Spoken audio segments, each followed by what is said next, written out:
फलच्छायै मुखे स्त्रीक्षणैर्युक्तामिन्दुनिबद्धरत्नमुकुटां तत्त्वार्थवर्णात्मिकां गायत्रीं वरदाभयाङ्कुशकशां शूलं कपालं गुणं शंखं चक्रमथारविन्दयुगलं हस्तैर्वहन्तीं भजे।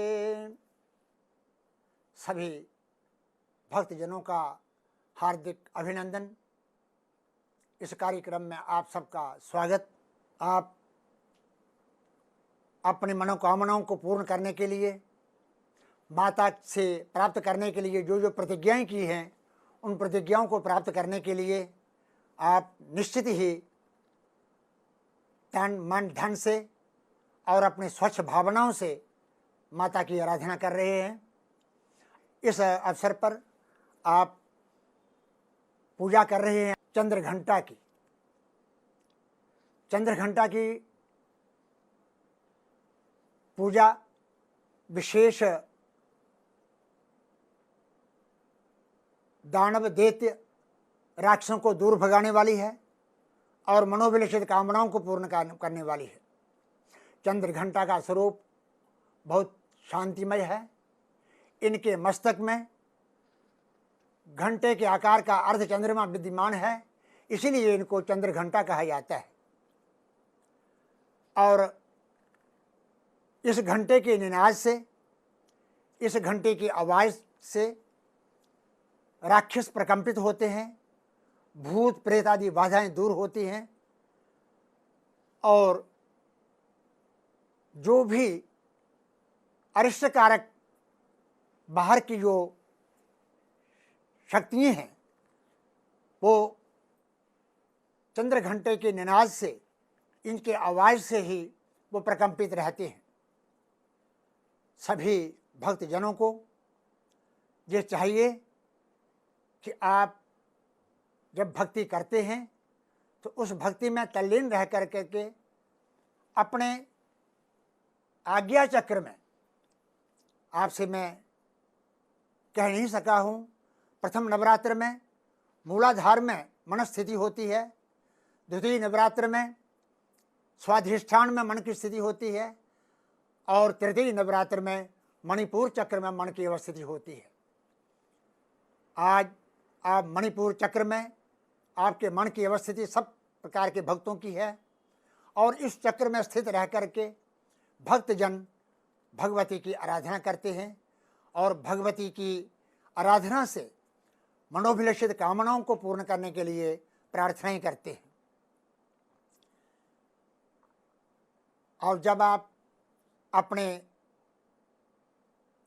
इस जो हमारे जो 6 चक्र और 7वां जो सहस्रार चक्र है और 6 चक्रों तक तो पहुंचना आसान बात नहीं है, लेकिन पहुंच सकता है व्यक्ति।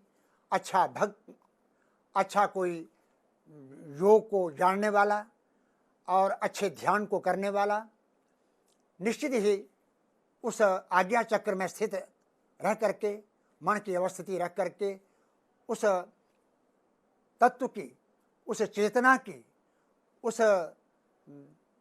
देवी की या उस अपने इष्ट देवता की उपासना कर सकता है, उसके दर्शन कर सकता है। यह इस चक्र में अवस्थित मन वाला व्यक्ति सब ओर से भक्ति में आगे बढ़ने का प्रयास करता है और निश्चित ही भगवती उसको आगे बढ़ने के लिए आशीर्वाद देती हुई उसकी मनोकामनाओं को पूर्ण करने के लिए आशीर्वाद देती है। मैं आपसे ये कहूँगा कि भगवती दुर्गा सप्तशती का यह कार्य, दुर्गा सप्तशती का यह पाठ, चाहे वो साधारण पाठ है, चाहे वो संपुट पाठ है, निश्चित ही इंसान को वरदान देने वाले हैं और निश्चित ही मनुष्य के मनोकामनाओं को पूर्ण करने वाले हैं।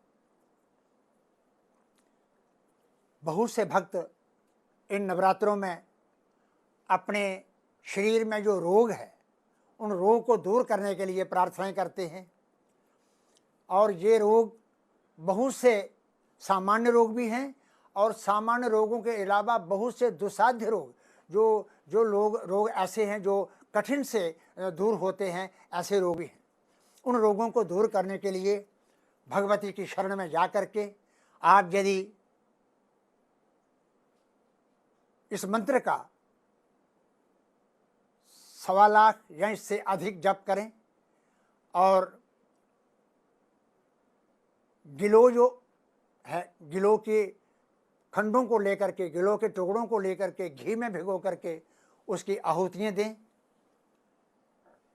तो निश्चित ही आपके रोग जो हैं वो दूर हो सकते हैं। मंत्र क्या है और मंत्र का जप भी जो है वो बहुत उत्तम फल देने वाला कहा है। और इस मंत्र के माध्यम से यदि दुर्गा भगवती का संपूर्ण पाठ भी किया हो विधि विधान पूर्वक, तो निश्चित ही वह व्यक्ति अपने मनोभिलषित कामना को अर्थात रोग को दूर करने में समर्थ हो सकता है। मंत्र है रोगान शेषान अपहंसि तुष्टा रुष्टा तु कामान सकलान विष्टान त्वामाश्रितानान्न विपन्नराणां त्वामाश्रिताझाश्रयतां प्रयान्ति।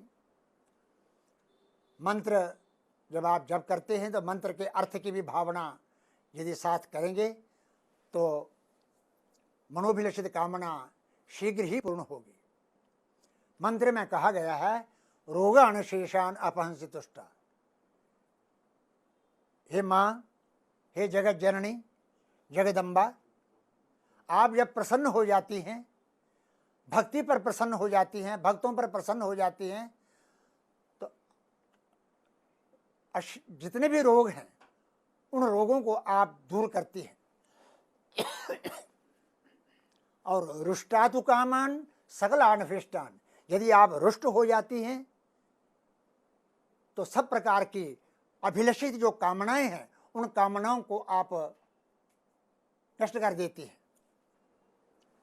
त्वामाश्रितानां न विपन्नराणां, हे माँ, तेरे आश्रय में जो लोग चले जाते हैं, तेरे आश्रय में जो लोग जाकर के भक्ति भाव में तल्लीन हो जाते हैं, त्वामाश्रितानां न विपन्नरा, और इस प्रकार के लोगों पर किसी प्रकार की भी विपत्ति जो है वो नहीं आती। और त्वामाश्रिता झ्याश्रयतां प्रयान्ति, जो तेरे आश्रय में रहते हैं वो दूसरे लोगों को भी आश्रय देने वाले बन जाते हैं।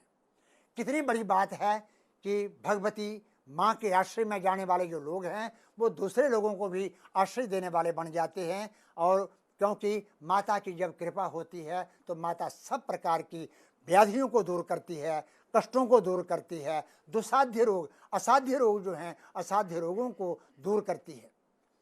आप चंद्र घंटा की उपासना करें और ये जो मंत्र मैंने आपको बतलाया है, यदि कोई रोग से ग्रस्त है और असाध्य रोग से ग्रस्त है, जो रोग उसका दूर नहीं हो रहा है, और उस रोग को दूर करने के लिए माँ के पूजा में प्रतिज्ञा करके माँ की पूजा करे, उसका पाठ करे, उसका जप करे, निश्चित ही उसको सफलता प्राप्त होगी।